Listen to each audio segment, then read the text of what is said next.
I think a real and current day example of this process in action is the recession. Right. Because we know that internally there's a lot of debate Yes. on the recession, and so you've defined it as a coin flip probability very recently. Right. So, but we can get into that. Sure. When we developed this, which was, God, Jack, you probably looked at this for the last 2 years. You know, when the Fed began to embark on raising rates, we had done a lot of work to determine what we thought the terminal rate of interest was going to be.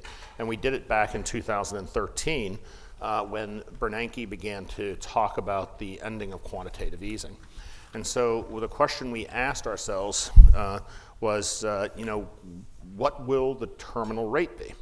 And one of the people that work with me, Maria Gerardo, did work. And if, I'm going to go to slide 12 for 1 second to just look at Maria's work. She determined that the correlation between the level of interest rates and the amount of debt in the economy limited the amount of how much we could raise rates. And so when we got this result from basically just a spline regression, you know, we asked ourselves, okay, why? Why is this? And so, you know, we did additional work, and Maria determined that that once you get rates to this 3.25 neighborhood on corporate debt, that you would have sopped up enough free cash flow in corporate America that would be equivalent to where we've seen companies begin to stop hiring and lay off in the past because of strains on financial issues. So this gave us a really good roadmap to look at. And so we decided to take that and then go back to slide 5, please, and say, okay, great. Once the Fed started to embark on its interest rate hikes, we said, okay, great. When will they arrive at 3.25%? And that's February of 2020 if they had stayed the course. Of course, now, so we developed these metrics, which are historically extremely good indicators of recession. And the blue line is just the historical average for recessions, and then the gray band around it is the dispersion of those observations. And so we could pretty much time when we thought recession would arrive. But of course, the Fed pivoted, and you can see that we were tracking right on track to have a recession sometime in the first or second quarter of next year, and then all of a sudden we diverged. And if you read the commentaries that we put out, I began to talk about a period of what I called Indian summer. That just like if you grew up in the Northeast, you're familiar with the fact that you know, sometime in September or October you get a real cold snap, and it's like, oh, winter's coming, and then all of a sudden it'll get warm again for a few weeks, and everybody thinks, oh, it's just like summer, right?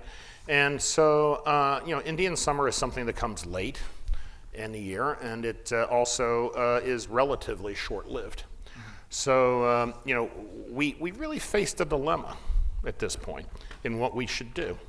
You know, recognizing the strains this was putting on credit as the Fed was raising rates, credit spreads blew out, and as I like to tell people, you know, in the fourth quarter of last year we were geniuses, and this year we've been dogs. And one of the reasons is, you know, we had a lively debate internally, which is, you know, since we really don't fundamentally believe that this is, you know, a huge extension of the expansion, but at best is going to be a mid-cycle slowdown like 1999 or 1987 or 1998 or 1987, where, you know, they managed to push the recession out by maybe 2 or 3 years, then, you know, should we be adjusting the portfolios to put credit risk back into the portfolios when in reality this is a tactical move, it's not really fundamental. And this is where we were guided by Danny. And Danny's observation is that investors trade their portfolio way too much. And they think they can catch all these short-term tactical moves. And then in essence, even if they're correct and they get the tactical move correct, then all of a sudden they're faced with the dilemma of when do I pull out? So you know, we basically opted to stick to our strategy. And as history would show us in 1998 or in 1987, the initial response to risk assets is for risk assets to quickly recover as the Fed reduces interest rates. But subsequent to that, credit spreads begin to widen again. And it's different than the experience of 2007, 2008, or the experiences of other recessions that we have, which is that when we go into these mid-cycle slowdowns and the Fed eases, shortly after the end of the time when the Fed is finished easing, credit spreads begin to widen again. And if you look at the experience of 1998 to 2000, 2001, actually most of the credit widening occurred before we got to the recession. And so if you waited for the recession to come to adjust your credit risk in the portfolio, then you'd already missed the opportunity. So that is what's been guiding us. And there are two things I would say here if I want to speak about Danny. Danny talks about the idea that the incremental value of utility of $1 in terms of a gain is lower than the regret of $1 that is lost. And so we really work hard at bringing in the highest possible absolute returns with the minimum downside volatility. And you'll see it if you look at any of the stats around our performance, you see that sort of stuff.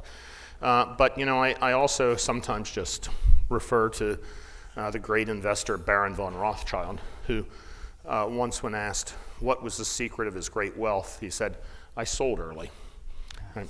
So, and by the way, if you want to know, when asked what he thought, when should he invest, he goes, "When there's blood in the streets." When the recession hits, and we could talk a lot about corporate debt and where we think this is going, we see a huge opportunity in the migration of investment grade debt to below investment grade debt.